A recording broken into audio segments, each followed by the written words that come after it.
Tranzitor ishemik xuruj, ya'ni bosh miya qon o'tuvchi buzilishida yana bir patogenetik, ya'ni patogenezida faktorlardan biri boshning katta asosiy magistral tomirlari devorida joylashgan sklerotik blyashkalar parchalanishi natijasida kelib chiqadigan mikro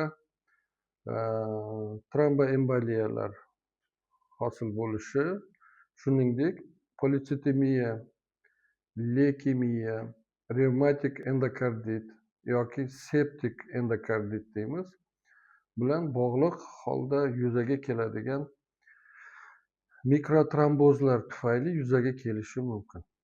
Shuni ta'kidlash kerakki, vertebrobazial qon tomir havzasida qon aylanishining buzilishi odatda bosh miya qon tomir yetishmovchiligida yuzaga keladi va kollateral bosh miya qon aylanishining yetishmovchiligi tufayli o'tkir mahalliy ishemiya,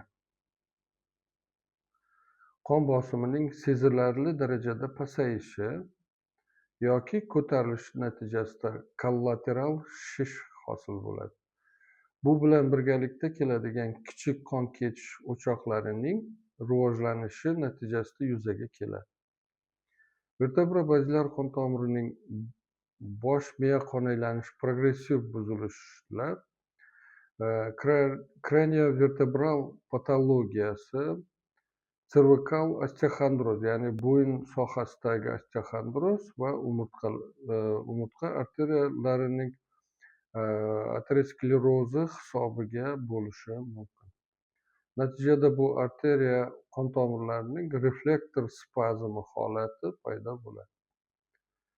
Keyin biz yuqoridagi aytgan shu tranzitor ishemik hujum hosil paydo bo'ladi. E'tiboringiz uchun rahmat. Kanalimizda qoling.